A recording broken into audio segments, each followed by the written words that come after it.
Olá a todos, olá doutora Isabel Almeida, respondendo aqui à sua provocação, eu digo que a relação entre ansiedade, depressão e o bruxismo tem uma correlação sim, vejam bem. O bruxismo ele pode vir ou pode ter origem lá na infância. Isso pode significar, ou o bruxismo pode significar, uma forma de ataque, uma forma de liberar uma raiva que está contida.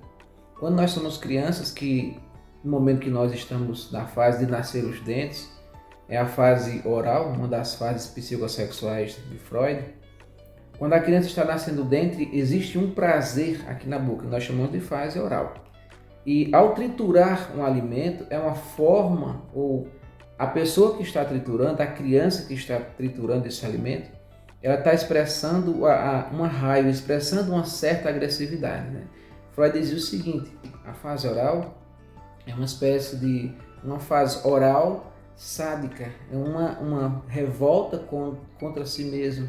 Algumas crianças, ou até mesmo nós que estamos fixados em uma fase oral, por exemplo, estou ansioso, eu fico roendo as unhas, apenas um exemplo.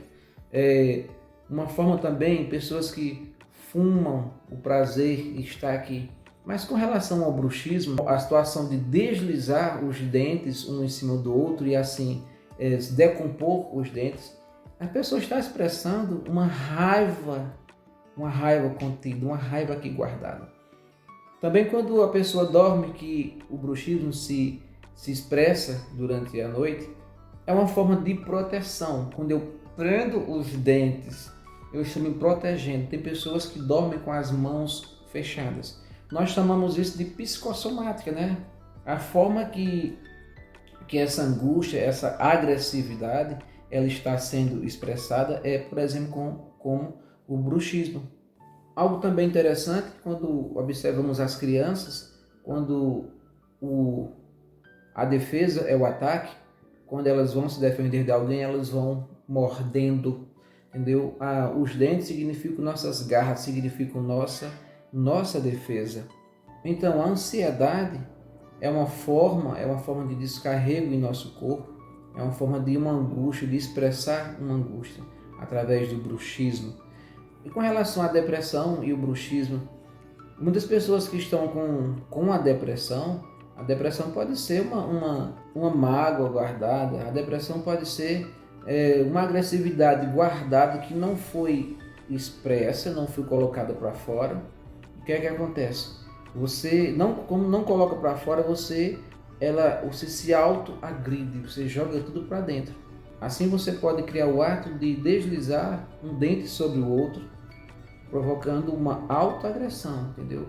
Aquilo que você não conseguiu colocar para fora, você coloca de volta para dentro, você começa a corroer os seus dentes.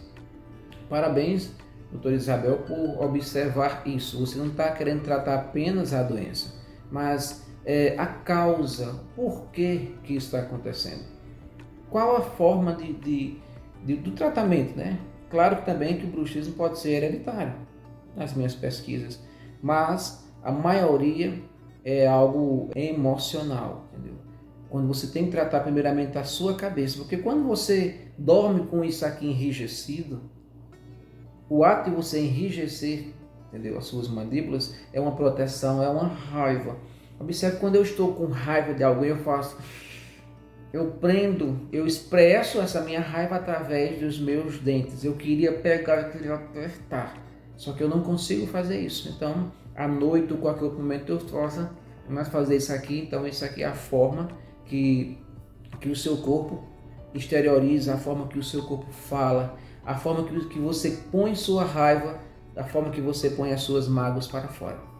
Tem que fazer terapia para compreender por que é que eu sou assim, porque senão você vai utilizar outros métodos e nunca vai acabar o bruxismo.